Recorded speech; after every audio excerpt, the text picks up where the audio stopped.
Dumating ang isang munting batang babae sa himpilan ng pulis at nagsabi, "May isa pang puso sa loob ng tiyan ko." Tumawag ang pulis sa serbisyong pang-emerhensya habang umiiyak. Bago tayo tuluyang pumasok sa kwento, magbigay muna ng komento sa ibaba at sabihin kung saan ka nanonood. Sana'y maibigan mo ang kwento. Martes ng hapon noong nagbago ang lahat sa maliit na bayan ng Mapleton, Ohio. Isang araw na karaniwang-karaniwan, tipong magpapaniwala sa'yo na walang anumang kakaibang pwedeng mangyari. Nakaupo si Sargento Harold Millers sa kaniyang mesa sa himpilan ng pulis, abala sa pag-aayos ng mga papel. Sa edad na 58, may buhok na bahagyang kumukulay puti at mga matang nakasaksi na ng sobra-sobrang bigat ng mundo. Binibilang niya ang mga araw bago siya magretiro, gaya ng isang bilanggo na minarkahan ang paglipas ng oras. 27 taon sa serbisyo ang nag-iwan sa kaniya ng tahimik na pagsuko tungkol sa ugali ng tao at ang mga alaala na mas pipiliin sana niyang hindi maalala. Tahimik ang himpilan ng araw na iyon. Masyadong tahimik marahil. Sa bandang huli, naaalala pa rin ni Miller ang katahimikang iyon, kung paanong tila huminto ang hangin bago tuluyang mabasag. Biglang bumukas ang pinto sa harapan na may malakas na kalabog na nagpatawid sa lahat. Pero hindi iyon ang inaasahan nila. Hindi galit na mamamayan o kasamahang pulis. Sa pintuan ay nakatayo ang isang napakaliit na bata. Hindi lalampas sa 5 taong gulang. Gusot ang maputing buhok at malalaking matang puno ng takot. "Tulong!"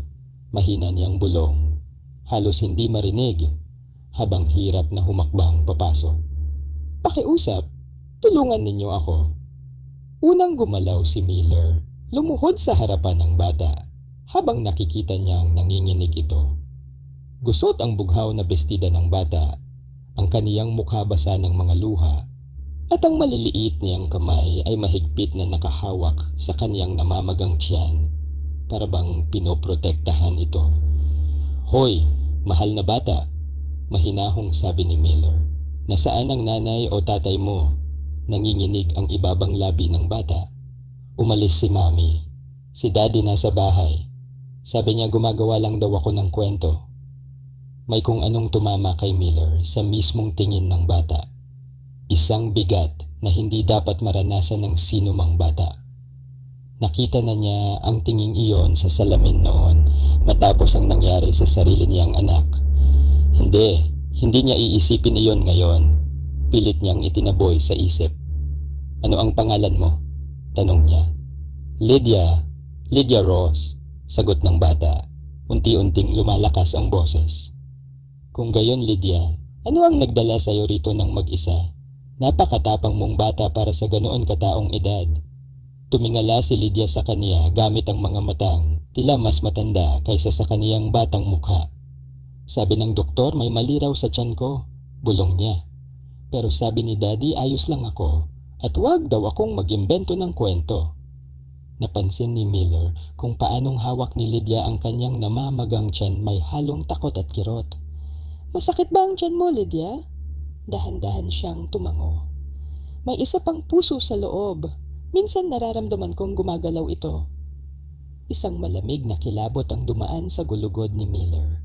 Nagtingin na ng ibang opisyal, ngunit nanatiling kalmado ang kaniyang mukha.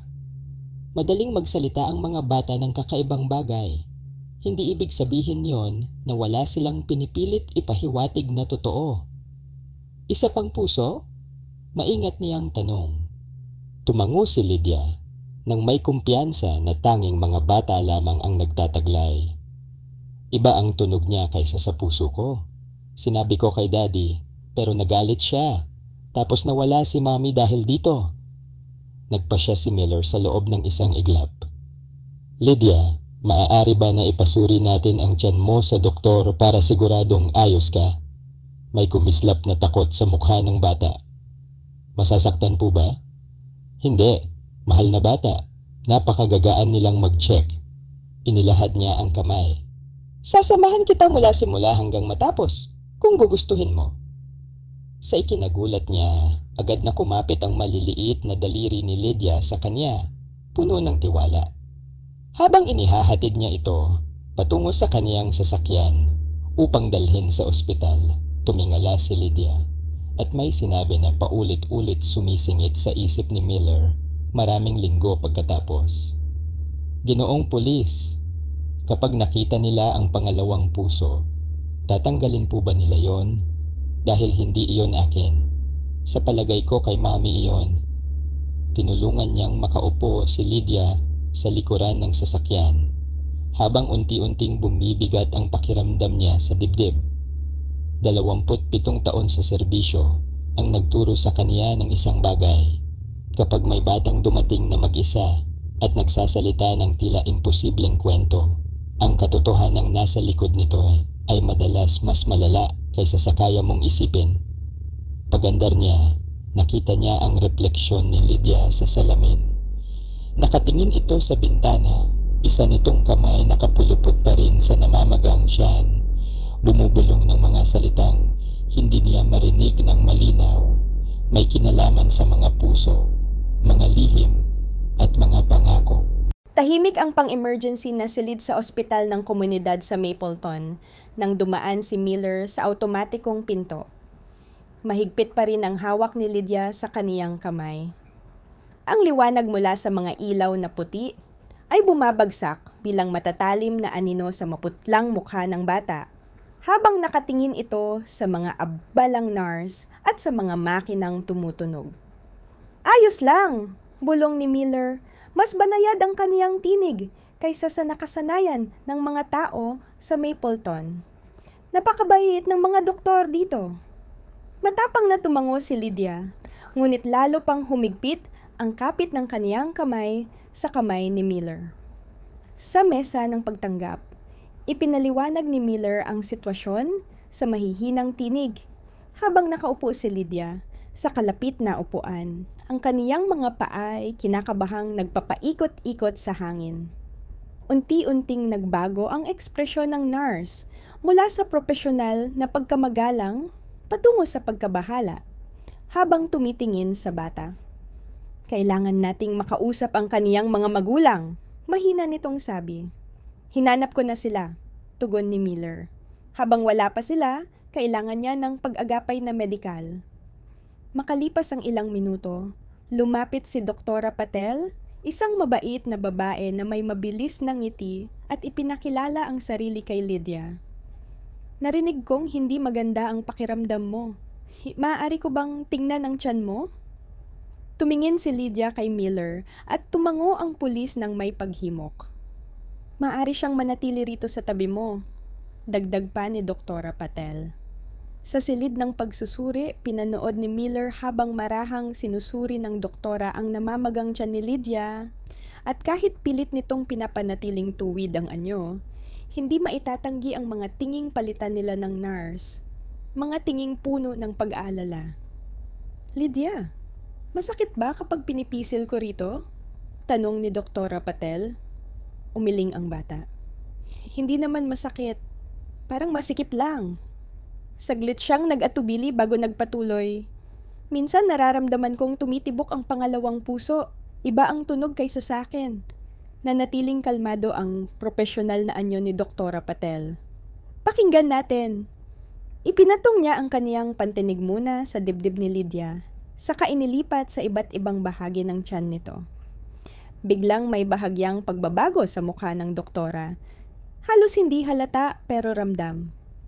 "Lydia, gagawa tayo ng espesyal na larawan ng tiyan mo na tinatawag na pagtanaw sa loob, para itong tanawin na nagpapakita ng loob ng katawan. Ayos ba iyon, ha?" Habang hinihintay ang tagapagdaloy ng pagtanaw sa loob, lumabas si Miller sa pasilyo upang tumawag. Una sa tagapag-ugnay upang humingi ng tala tungkol sa pamilya Ross, saka sa tagapaglingkod sa mga bata. Pagbalik niya, nadatnan niyang nagguguhit si Lydia gamit ang mga krayola na ibinigay ng nurse. Ipinakita sa guhit Ang isang munting tao na may dalawang hugis puso sa loob ng bilog na nagsisilbing katawan nito. Isa pula, isa bughaw. Maganda yan, sabi ni Miller habang nauupo sa tabi niya. Ito ako, paliwanag ni Lydia, itinuro ang figura.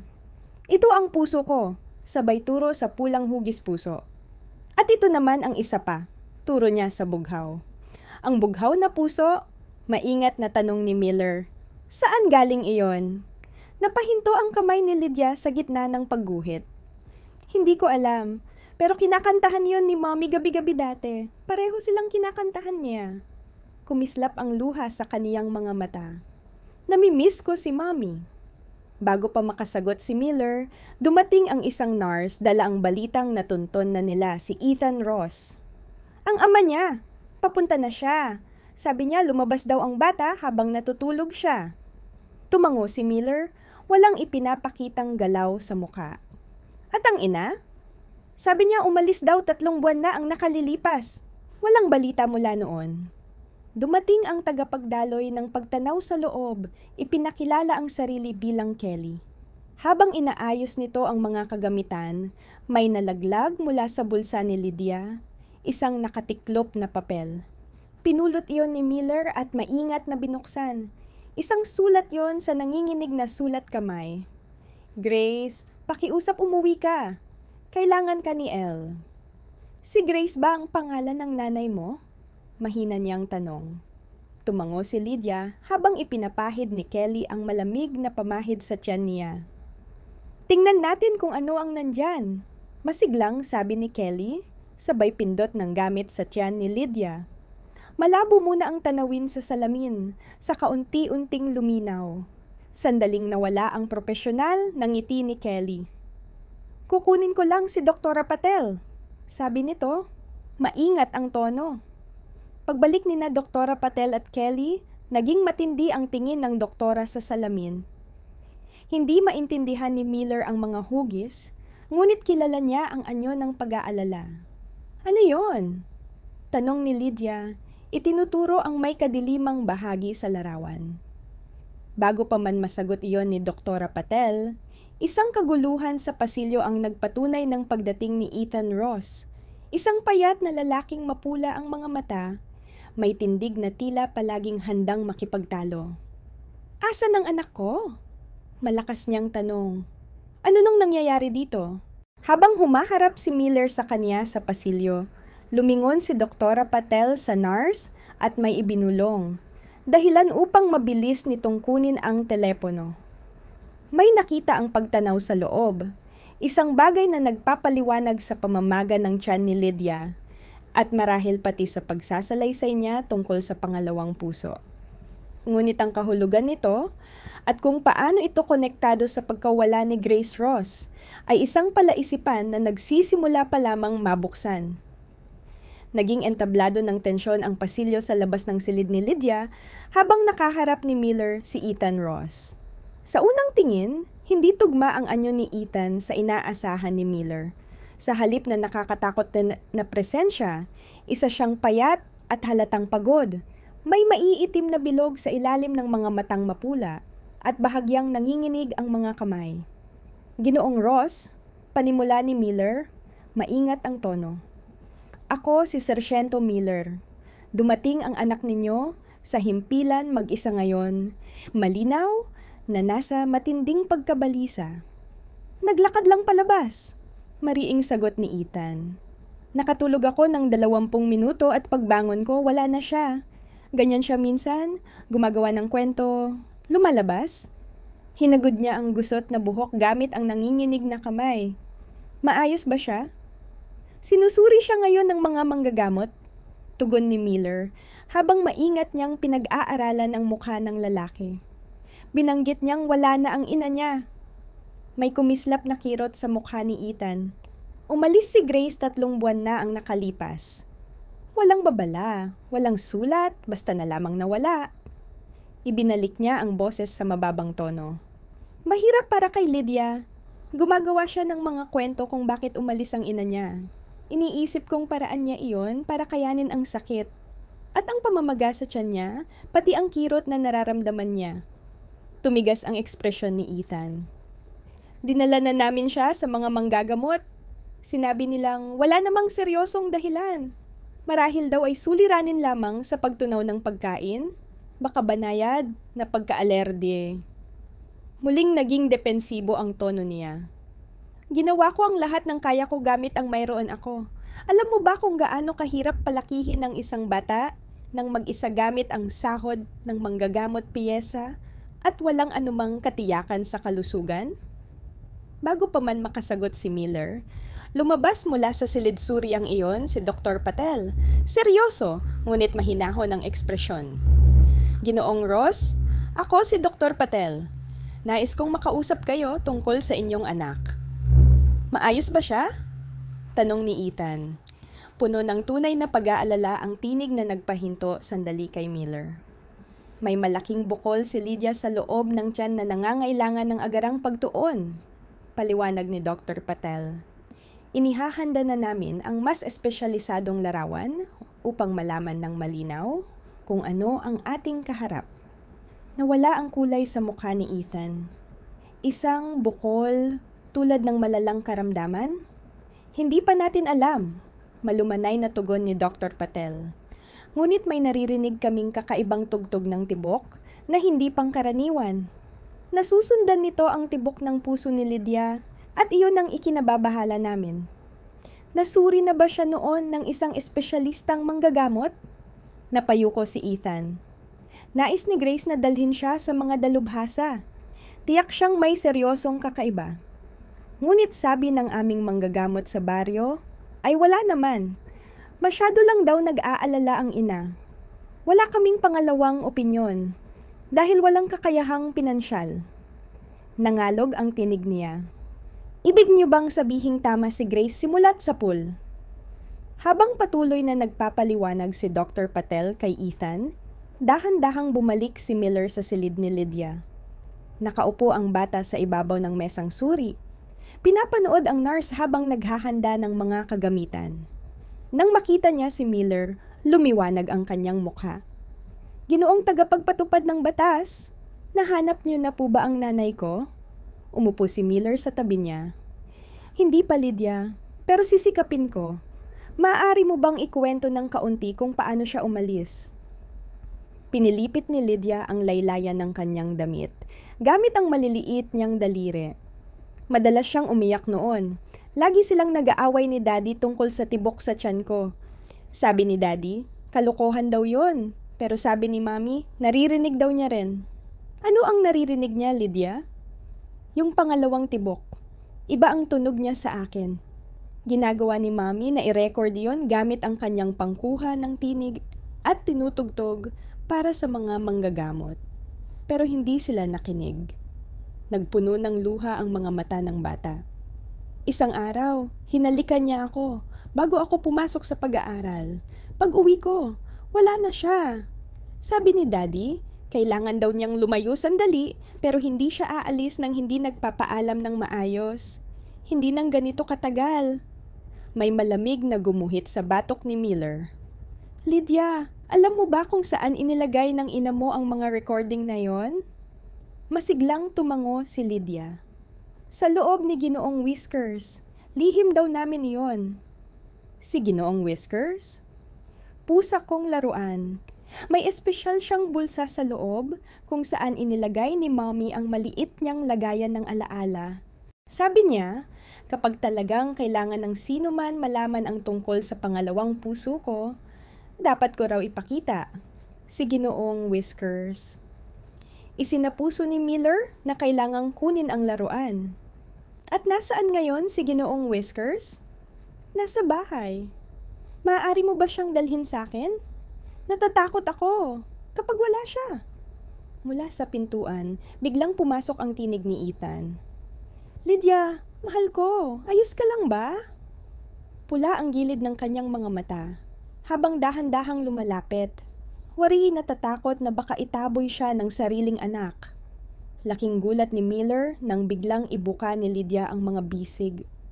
Daddy, natagpuan na ng mga manggagamot ang pangalawang puso ko. Naniniwala na sila ngayon. Marahang niyakap ni Ethan ang anak at nagtagpo ang mga mata nila ni Miller sa ibabaw ng ulo ng bata. Nandoon ang halong takot, pagsisisi, at pagkalito. Tagapagpatupad, bulong ni Ethan. Kailangan ko kayong makausap tungkol kay Grace. Tungkol sa tunay na nangyari bago siya mawala. At tila sakto sa oras, bumalik si Dr. Patel, dala ang balitang magbabago ng lahat. May nakita kaming kakaiba sa paunang pagsusuri. Tiyak na may bukol, ngunit may isa pa. May hindi pangkaraniwang tugtog na sumasabay sa tibok ni Lydia, halos parang echo. Nalupon ang mukha ni Ethan at marahang bumulong, "Diyos ko!" Tama si Grace simula pa noon. Halos walang tao sa kapihan ng pagamutan. Nakaupo si Miller sa tapat ni Ethan Ross. May 2 tasa ng mainit na inumin sa pagitan nila na hindi man lang nagalaw. Sa labas ng bintana, humahaba ang anino ng dapit hapon sa paradahan. Tila gayang-gaya ang madidilim na bilog sa ilalim ng mga mata ni Ethan. Kailangan kong malaman ang lahat tungkol sa mga pangamba ni Grace at sa pagkawala niya, sabi ni Miller. Matatag ang boses, ngunit may lambing. Kailangan ni Lydia ng kasagutan, at ganoon din ang mga manggagamot. Nakatingin lamang si Ethan sa kanyang inumin. Nagsimula ito mga 1 taon na ang nakalilipas. Nagsimulang magreklamo si Lydia na tila masikip ang kanyang pakiramdam sa loob. Napansin ni Grace na bahagyang namamaga ang tiyan niya at dinala niya ito sa aming manggagamot pamilya. Tumigil si Ethan, lumunok ng mabigat. Ipinagwalang bahala ito ni Dr. Winters, sinabing pagtitibi lamang, marahil banayad na hindi pagtanggap ng tiyan sa ilang pagkain. Nagbigay siya ng karaniwang gamot at pinauwi sila. Pero hindi gumana, tukod ni Miller. Hindi, sagot ni Ethan. Nagsimulang sabihin ni Lydia na naririnig niya ang pangalawang tibok tuwing gabi. Si Grace, nawala siya sa sarili sa pag-aalala. Gabi-gabi siyang nagre-record ng tiyan ni Lydia gamit ang kanyang kagamitang pangkuha ng tinig. Sinasabing naririnig niya rin. Isang tugtog na hindi tama, hindi pangkaraniwan. Yumukos si Miller. At si Dr. Winters? Tinawag niya itong pagkabalisa ng isang ina. Mapaklang tawa ni Ethan. Sinabing baka si Grace raw ang kailangang gamutin, hindi si Lydia. Kumapit ng mahigpit ang mga kamay niya sa tasa. Pumanig ako sa kanya. Sinabi ko kay Grace na tinatakot niya si Lydia dahil sa sobra niyang pagtuon. Madalas kaming mag-away dahil doon. Humingi ba si Grace ng iba pang opinyon? Sinubukan niya. Tumawag siya sa mga dalubhasa, nagpadala ng mga sulat kuryente dala ang mga recording niya.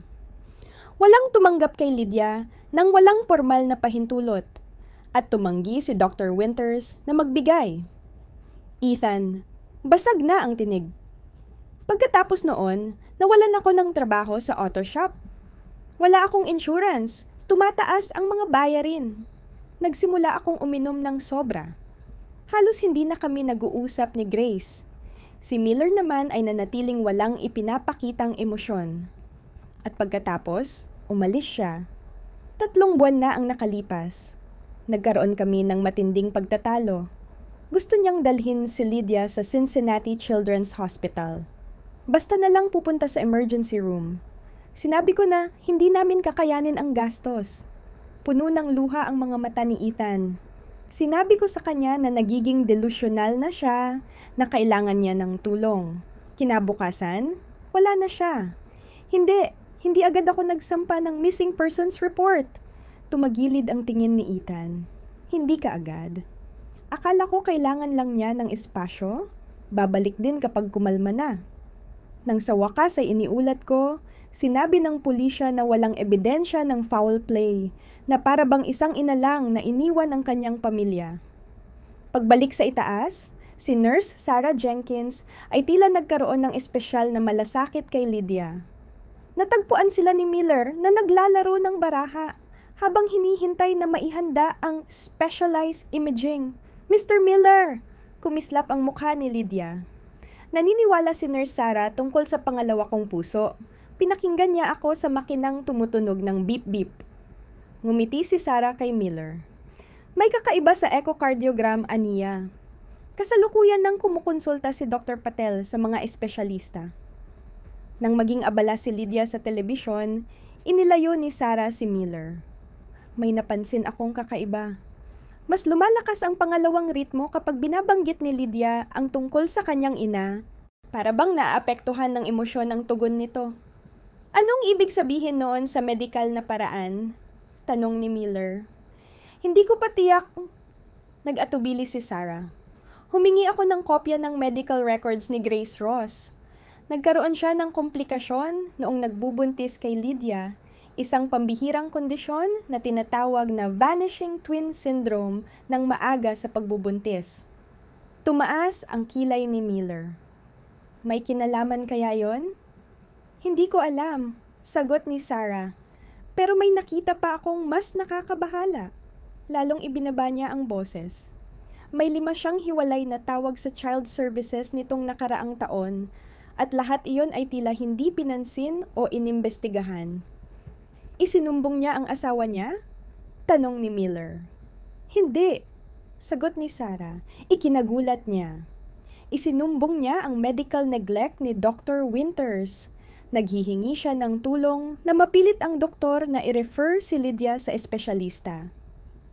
Pagkaraan, naramdaman ni Miller ang malamig na katiyakan na unti-unting nabubuo. Ang sistema ay nabigo ang mag-ina sa bawat pagkakataon. Mr. Miller, tawag ni Lydia mula sa kama. Pwede mo bang kunin si Mr. Whiskers sa bahay? Natatakot akong matulog nang wala siya. Aalis ako ngayon, pangako ni Miller. Sa labas ng silid ni Lydia, nadatnan niya si Dr. Patel na nagre-repaso ng mga chart. May balita ba? Tanong niya. Naka-schedule ang MRI bukas ng umaga? Sagot nito. Pero nag-aalala ko sa mga abnormalidad sa ritmo. Para itong elektrikal na alingaw-ngaw na gumagawa ng pangalawang pulso na sumusunod sa tibok ng puso niya. Pwede ba yung maging sanhi ng pananakit? Naging mabigat ang mukha ni Dr. Patel. Posible, dahil kahit ang pressure mula sa mass ay sapat para magdulot ng discomfort. Sergeant, kailangan nating hanapin ang ina niya. Napakahalaga ng medical history nito. Habang nagmamaneho si Miller patungo sa bahay ng Ross para kunin si Mr. Whiskers, tumunog ang kanyang telepono. Sergeant, may nahanap kami tungkol kay Grace Ross.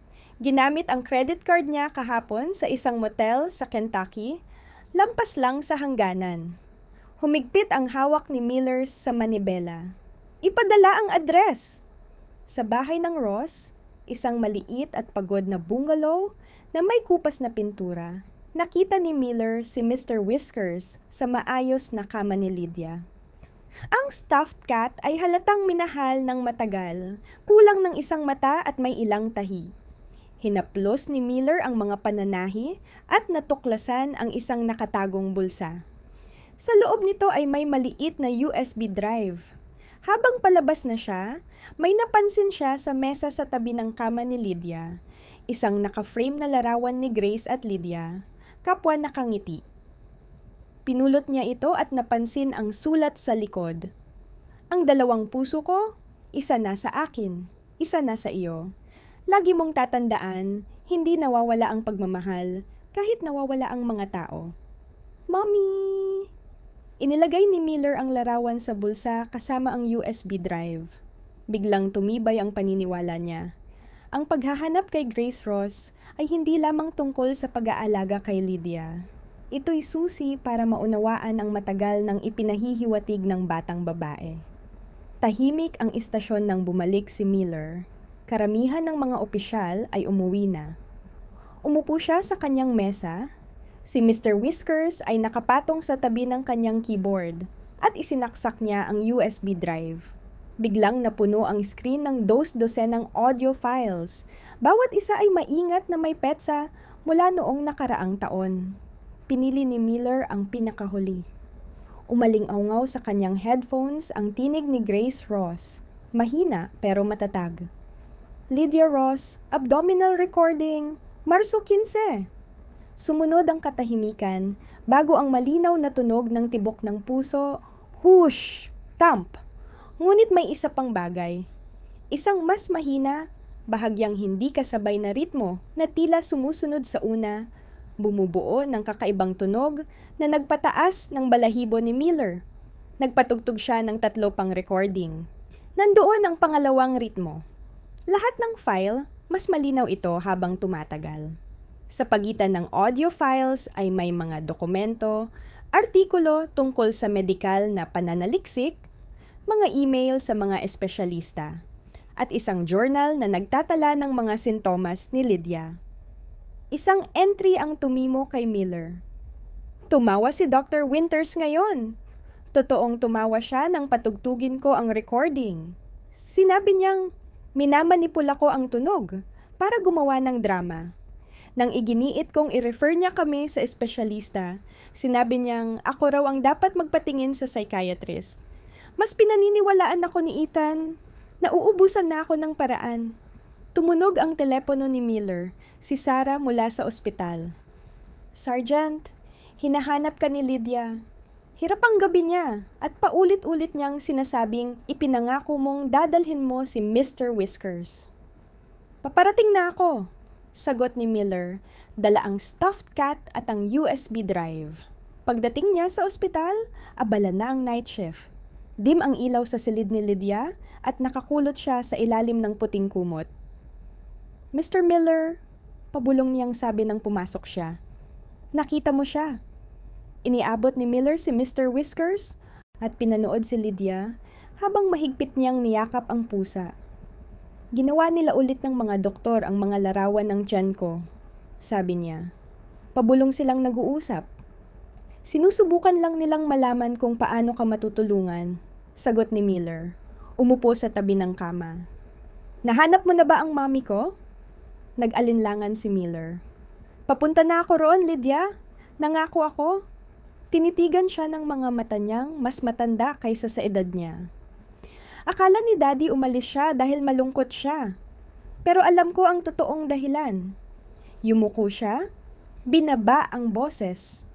Umalis siya para humanap ng taong maniniwala sa kanya tungkol sa pangalawa kong puso. Naniniwala ako sa iyo, Lydia. Mahinahong tugon ni Miller.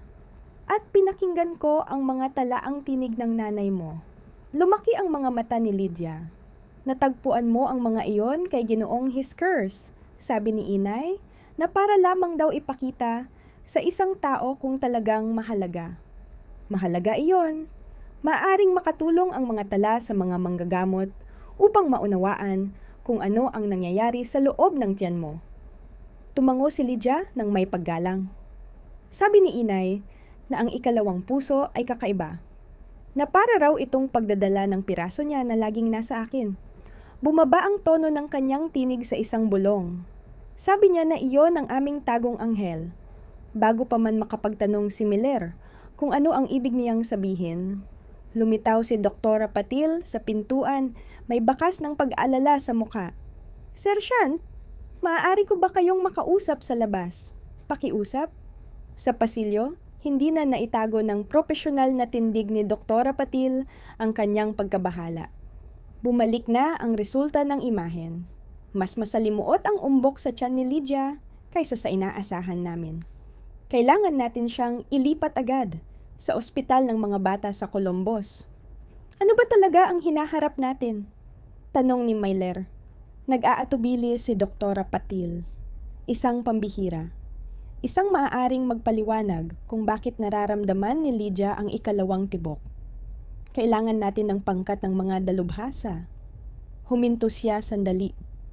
At Sergeant, napakahalagang matagpuan ang ina niya.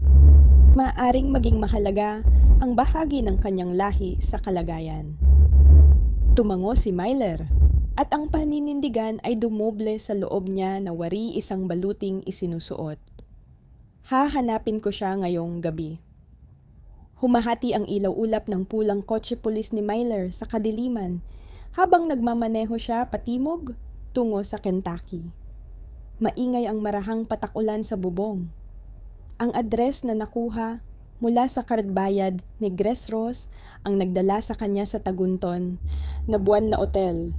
Isang mamahaling tuluyang tabing daan na may nanginginig na tandang neon at kupas na pintura. Lagpas hating gabi nang umararo siya sa graba ng paradahan. Ang tagapamahala sa gabi, lalaking may inaantok na mga mata At numinipis na buhok ay napabukas sigasig nang makita ang tsapa ni Myler. Hinahanap ko ang babaeng nagngangalang Grace Ross. Paliwanag ni Myler habang iniusog ang larawan sa mesa. Maaaring gumagamit siya ng ibang pangalan. Pinagmasdan ng tagapamahala ang larawan. Oo, nasa silid 12 siya. Tinatawag ang sarili niyang Ann Smith. Nagbayad siya ng salapi, ngunit gumamit ng card sa makinang panluwas. Bahagya siyang tumango. May problema ba siya? Hindi, tugon ni Myler. Ngunit kailangan siya agad ng anak niyang babae. Ang silid 2 ay nasa pinakadulo ng gusali. Tumayo si Myler sa harap ng pinto, nababasa ng ulan ang kanyang balikat, at huminga ng malalim bago kumatok. Walang tugon. Kumutok siyang muli mas malakas. Grace Ross, ako si Sergeant Myler mula sa pulisya ng Mapleton. Tungkol ito kay Lydia. Ang pagbanggit sa pangalan ng anak niya ang nagpasimula ng biglang paggalaw sa loob. Bumukas ang pinto ng sapat upang makita ang mukha ng isang babaeng maputla. May lilim sa ilalim ng bughaw na mga matang hawig sa mga mata ni Lydia. Iba ang kanyang buhok, maikli at pinakulayan ng kayumanggi, ngunit hindi maikakaila ang kanyang mga mata. Ano ang nangyari kay Lydia? Nanginginig ang kanyang tinig sa takot. Nasa ospital siya. Maaari ba akong pumasok? Nag-alinlangan si Grace, saka binuksan ang pinto ng mas maluwang.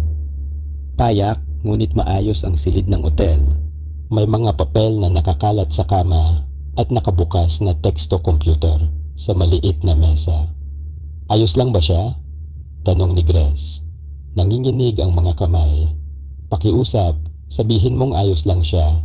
Kailangan niya ng espesyal na pag-aalaga. Mahinahong tugon ni Myler. Nakakita ang mga manggagamot ng isang umbok sa kanyang tiyan. Isang masalimuot na bagay na lumilikha ng tila ikalawang tibok.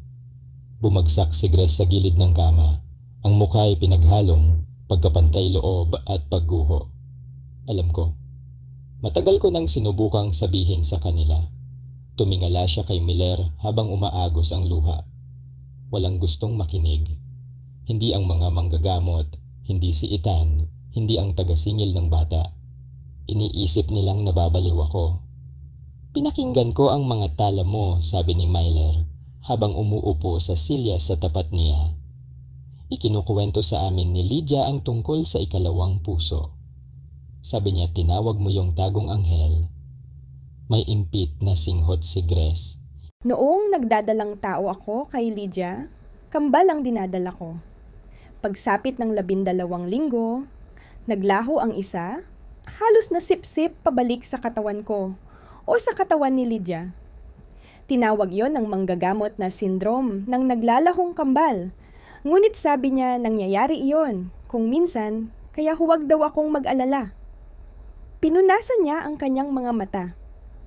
Nang magsimulang magreklamo si Lydia na masikip sa loob, na parang may naririnig siyang dagdag na tibok, naisip ko kung maaaring hindi tuluyang naglaho ang kambal. Tinapos ni Myler ang pangungusap. At maaaring may natira. Tumango si Grace. Alam kong kakaiba ang tunog nito. Sabi ni Dr. Winters na inihuhulog ko raw ang dalamhati sa pagkawala ng kambal sa karaniwang pananakit ng tiyan ni Lydia. Nagsimulang isipin ni Ethan na nawawala na ako sa katinuan. Tumigas ang kanyang tinig. Ngunit alam kong may narinig ako. Totoo ang mga tala. Kailangan kayo ng mga dalubhasa sa ospital ng mga bata, sabi ni Miller. Kailangan nila ang kasaysayan mo sa katawan at kailangan ni Lydia ang kanyang ina. Dumilim ang ekspresyon ni Grace sa takot. Hindi ako makakabalik. Hindi pa? Bakit? Ano ang kinatatakutan mo? Tumingin siya sa kanyang teksto computer at nagbukas ng liham. Pagkatapos ng ikalimang reklamo ko sa tagapangalaga ng bata, natanggap ko ito. Yumuko si Myler upang basahin ang mensahe. Ginang Ross, ang paulit-ulit ninyong walang batayang paratang ng pagpapabaya ay nakasasama at maaaring mapanira. Itigil ninyo agad ang gawaing ito o haharap kayo sa kaparusahan. Ang mga pagtataya ninyo ay nakapipinsala sa inyong pamilya at sa dangal ng mga manggagamot.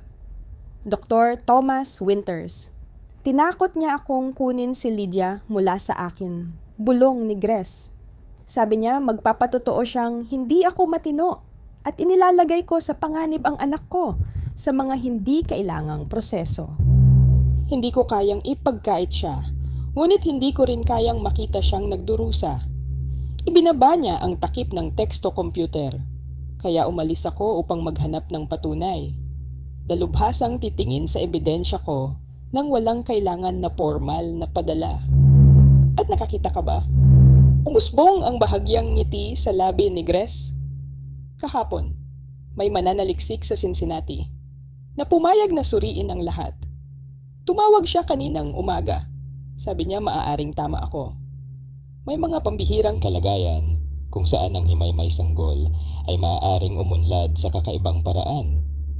Tumunog ang telepono ni Myler. Ang numero ng ospital. Sergeant Myler, sagot niya. Mabilis at kinakabahan ang tinig ni Sarah. Sergeant, kailangan ninyong bumalik. Lumalala ang kalagayan ni Lydia. Inihahanda na siya para sa biglaang paglilipat sa Columbus. Papunta na ako, sabi ni Myler at ibinaba ang tawag. Humarap siya kay Grace. Kailangan ka ni Lydia ngayon. Nangangako akong poprotektahan ka laban kay Dr. Winters. Sasama ka ba? Nakasuot na ng Amerikana si Grace. Subukan mo akong pigilan. Habang nagmamadali silang pumunta sa sasakyan, tinanong ni Grace ang tanong na kinatatakutan ni Myler. Paano mo natagpuan si Lydia? Paano mong nalaman na may nangyayari? Pinaharurot ni Myler ang makina bago sumagot. Pumunta siya sa himpilan ng mag-isa, Grace. Naglakad siya ng halos 2 milya mula sa bahay ninyo.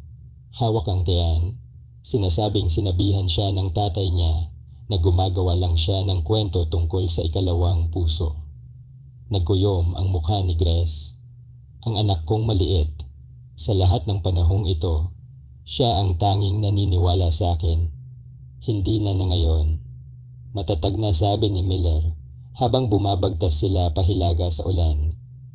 Ngayon, 2 na kaming panig niya. Lalo pang lumakas ang unos habang humaharurot ang pulang kotse pulis ni Myler. Halos hindi na mabunot ng punas salamin ang bantang ulan. Nakatayo ng tuwid si Grace sa upuang katabi. Nakatitig sa daang tila walang hanggan. Mahigpit na yakap si Ginoong Hiskers sa kanyang kandungan. Natagpuan ko siya sa silid ni Lydia. Paliwanag ni Myler.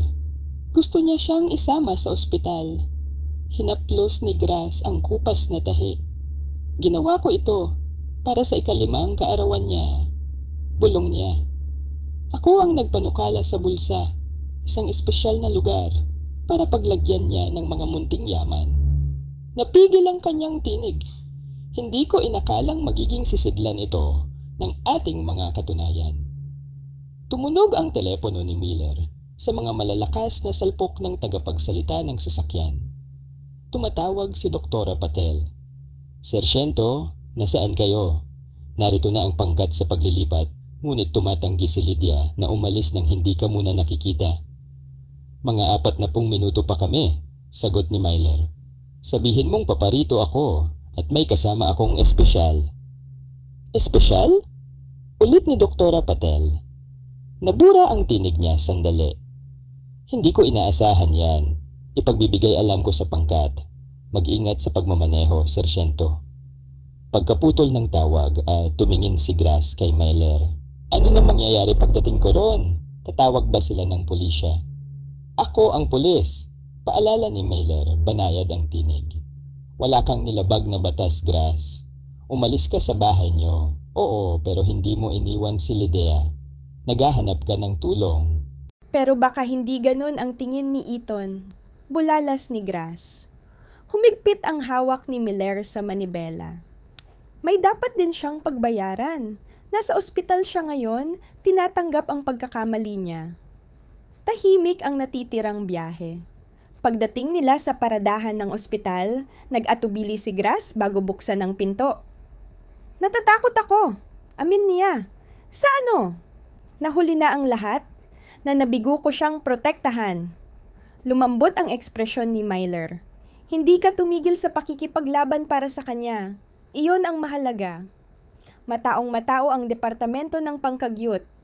Abala ang pangkat mula sa ospital ng mga bata sa Columbus, nagsasagawa ng paghahanda habang abala rin ang mga nurse sa mga talaan at kagamitang kailangan. Inakay ni Miller si Grass sa himpilan ng mga nurse. Kailangan kong makita si Lydia Ross agad. Ito ang ina niya. Nanlaki ang mga mata ni Sarah nang makita si Grass. Nakita niyo siya. Gusto kang makausap agad ni Doktora Patel. Pero bago iyon, ibinaba niya ang tinig. Hinahanap kayo ni Lydia. Balisa siya. Sinundan nila si Sarah sa pasilyo papunta sa silid ni Lydia.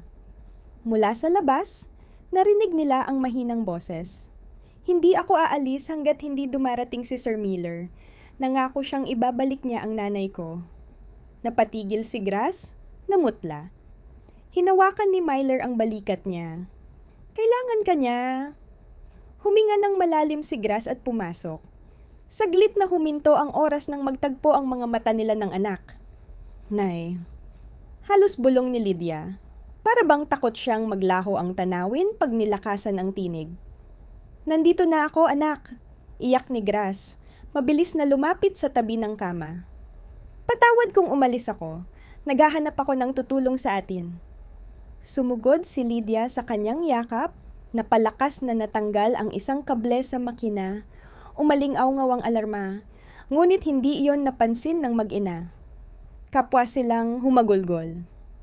Bumalik ka! Ulit ng ulit ni Lydia. Talagang bumalik ka.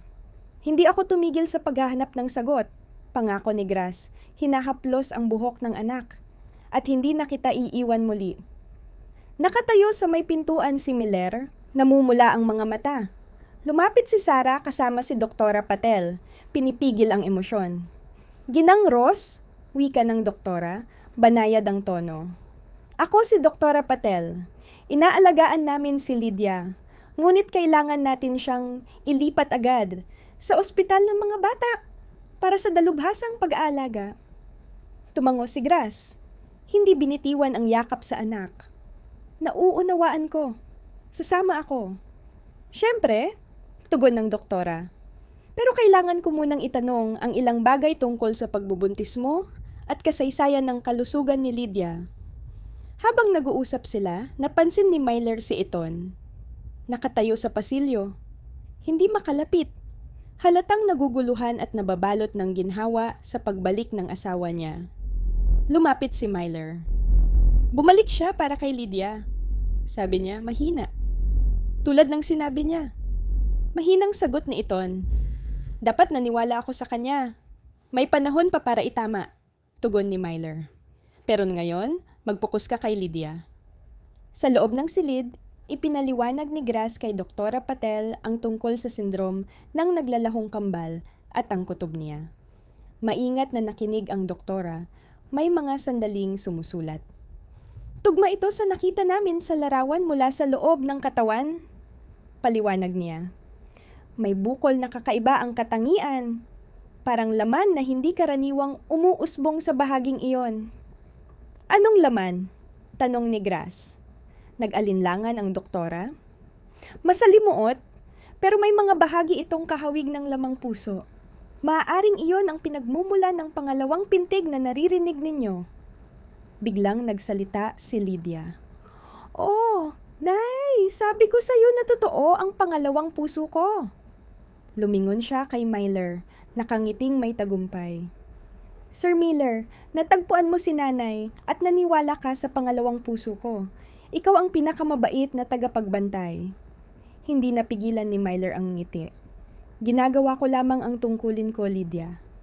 Habang pumapasok ang pangkat sa paglilipat upang ihanda si Lydia, hinila ni Grass si Miller. Salamat! Bulong niya. Naniniwala ka sa kanya noong walang ibang naniwala. Naisip ni Myler ang sariling anak, ang mga sandaling lumipas at salitang hindi nasabi. Madalas, mahina niyang tugon, ang mga bata ang nagdadala ng katotohanan. Kailangan lang nating matutong makinig. Ang ospital ng mga bata sa Columbus ay kumikislap sa liwanag ng umaga. Ang makabagong harapang salamin, sumasalamin sa pagsikat. Sa loob, abala ang pakpak ng dalubhasang pangpediatriko. Nailipat na si Lydia sa isang pribadong silid matapos ang isang gabi ng pagsusuri. Hindi umalis si Grace sa tabi ng anak. Nakatulog nang nakasablay ang kamay sa kamay ni Lydia. Si Ethan naman ay nasa silya sa tabi ng bintana. Silang tatlo ay parang alanganing tatsulok ng mag-anak matapos ang mahabang panahon ng paglayo. Bumalik na si Miller sa Mapleton upang ayusin ang ilang natitirang tungkulin. Ngunit nangakong magbabalik at tinupad niya iyon. Dumarating kasabay ng pagpasok ni Dr. Eleanor Chen, dalubhasa sa pambihirang karamdamang pangbata. Miller ang inasahan niya. May matatalinong mata sa likod ng makabagong salamin at isang mainit ng ngiting agad nagpatahimik kay Lydia. Kaya ikaw ang batang napakarami kong narinig na kwento, wika ni Dr. Chen, habang hinihila ang isang upuan sa tabi ng higaan ni Lydia. Nabalitaan kong may napaka-espesyal kang kalagayan sa loob ng tiyan mo. Tumango si Lydia ng seryoso. May pangalawang puso. Akala nilang lahat, ginagawa ko lamang. Pero naririnig din iyon ni nanay.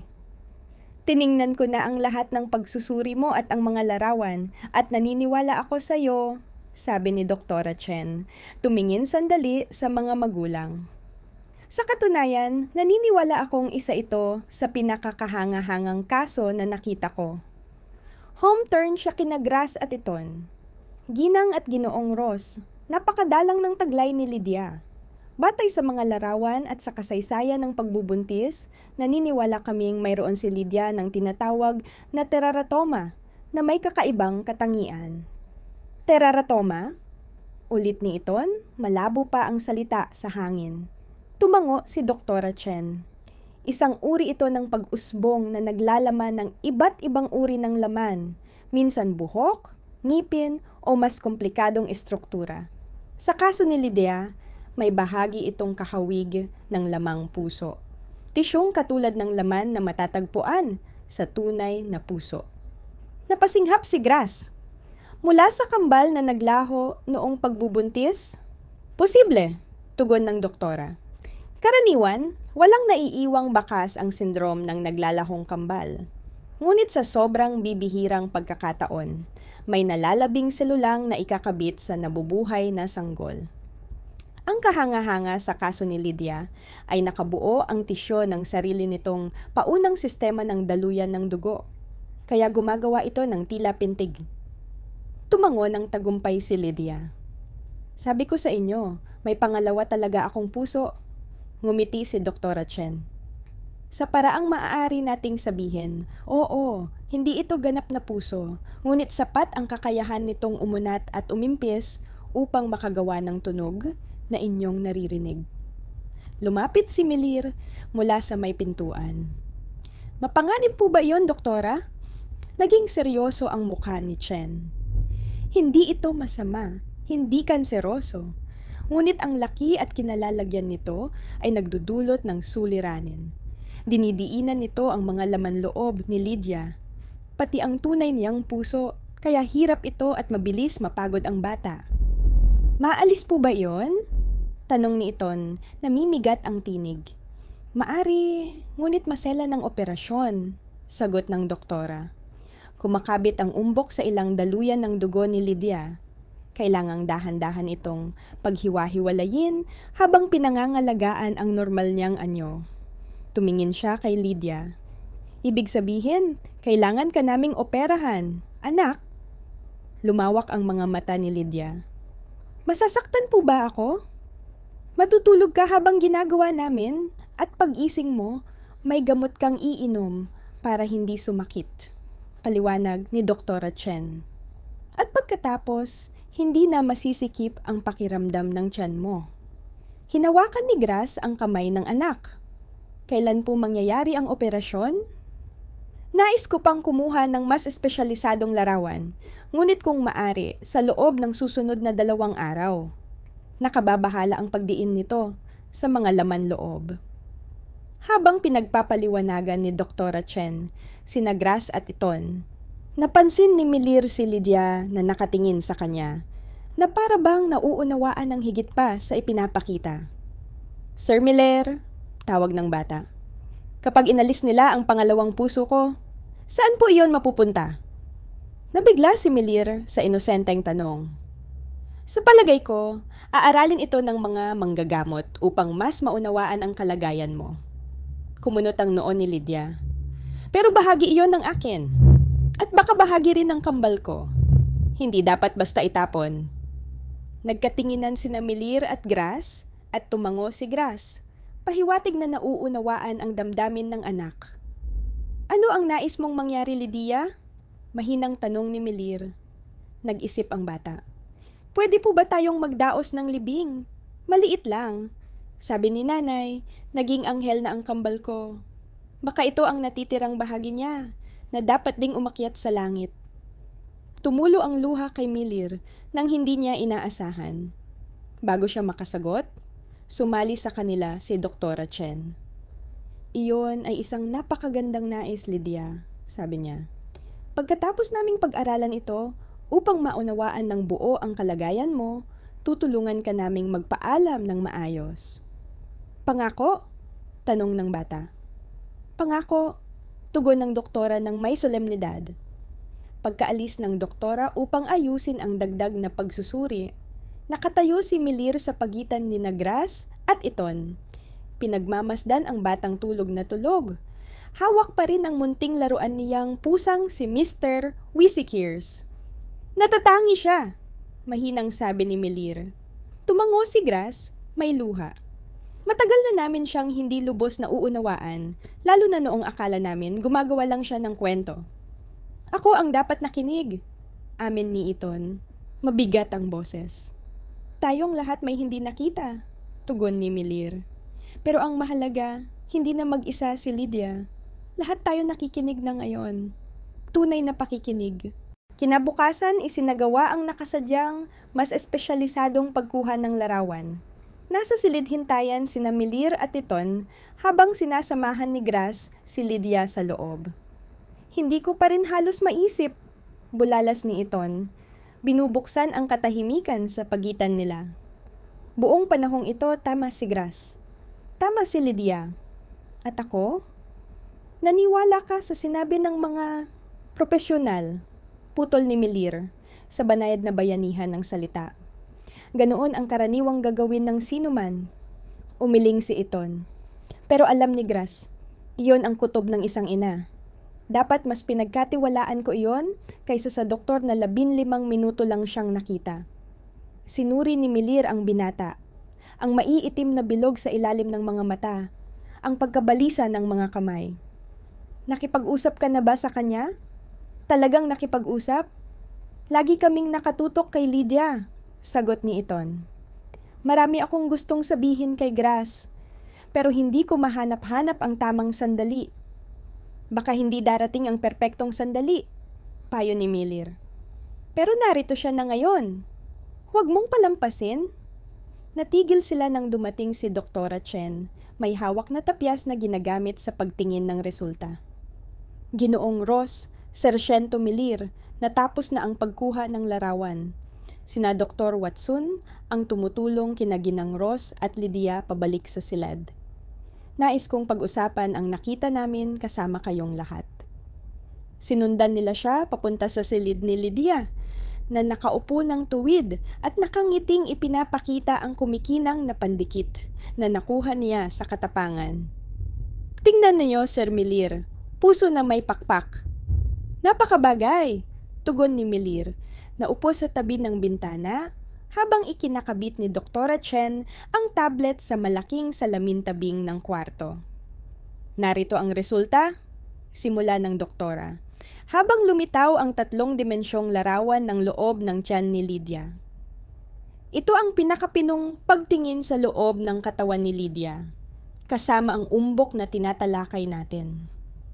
Umikot ang larawan, nakapokus sa hugis kasing laki ng maliit na mansanas, sumisiksik sa pagitan ng mga laman loob. Kahit kay Milir na walang kaalam-alam sa ganitong larangan, malinaw na hindi iyon karaniwang bahagi ng katawan. Ito ang teratoma, paliwanag ni Chen. Pinalaki ang larawan. May iba't ibang uri ng tisyong naghalo rito, kabilang ang tisyo ng puso na may sariling daluyan ng dugo. Hinipo niya ang tabing at lumitaw ang mapa ng daloy ng dugo. Ang asul ay ang normal na daloy ni Lydia. Ang pula ay ang sariling daloy ng dugo ng umbok. Nakikita niyo kung paano sila nagkakabuhol. Lumapit si Grass. Hindi maalis ang tingin. Iyan ang naririnig namin, ang hiwalay na pintig. Ganap, tugon ng doktora. Sapat ang lakas ng tisyo upang gumawa ng ritmikong pag-urong, hindi tunay na tibok ng puso, ngunit malapit dito. Ano po ang ibig sabihin nito sa operasyon? Kabadong tanong ni Iton. Hamon ito, pero kayang gawin, sagot ni Chen. Kailangan naming ihiwalay ang daloy ng dugo ng umbok mula sa normal na daloy ni Lydia. Buo na ang pangkat, kasama ang aming pinakamahusay na siruhano ng puso ng mga bata, si Dr. Ramirez. Nagtaas ng kamay si Lydia, parang nasa klase. Doktora Chen, kapag tinanggal ninyo ito, ako pa rin ba ako? Dahil bahagi ito ng akin mula noon pa. Tahimik na tahimik ang silid matapos ang tanong. Lumapit si Dr. Chen sa tabi ng higaan ni Lydia at umupo sa gilid ng upuan. Napakaisipang tanong iyan, Lydia. At oo, ganap na oo ang sagot. Ang bukol na ito ay isang bagay na nabuo ng hiwalay sa katawan mo. Hindi ito bahagi ng kung ano ang bumubuo sa kung sino ka. Ang iyong mga iniisip, damdamin, alaala, at personalidad ay nasa iyong utak, hindi sa tisyo na ito. Muling nagmuni si Lydia. Nakakunot ang noo. Pero paano kung may bahagi ng kakambal ko roon? Sabi ni Mommy, nagkaroon ako ng kakambal na naging anghel bago ako ipanganak. Tumingin si Dr. Chen kay Grace na bahagyang tumango, na para bang hinihikayat siyang sagutin ang pangamba ni Lydia. Ang pagkawala ng kakambal na naranasan ng iyong ina ay nangyayari ng napakaaga sa pagbubuntis. Matagal bago pa mabuo ang sinuman sa inyo.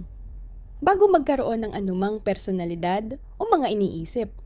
Kung sakaling may anumang selulang galing sa kakambal mo sa bukol na ito, na hindi rin natin tiyak, mga pinakamaliliit na bahagi lamang iyon, parang munting piraso ng guhit o plano, hindi isang tao. Hindi pa rin ganap na kumbensido si Lydia. Minsan kasi, pakiramdam ko may kasama ako, lalo na kapag natatakot ako. Lumapit si Grace at umupo sa tabi ng anak sa kama. Iyon ay dahil hindi ka kailanman nag-iisa. Anak, lagi kang may mga taong nagmamahal sa iyo na nagbabantay, dito man o sa langit. Habang minamasdan ang tagpong iyon, nabagbag si Miller sa lalim ng mga tanong ni Lydia. Madalas na mas malalim ang pagkaunawa ng mga bata kaysa sa inaakala ng matatanda. At nagtatanong sila ng mga bagay na tumatama mismo sa ubod ng mahihirap na paksa. Kailan gagawin ang operasyon? Tanong ni Ethan, ibinalik ang usapan sa praktikal na bagay. Inischedule namin ito para bukas ng umaga.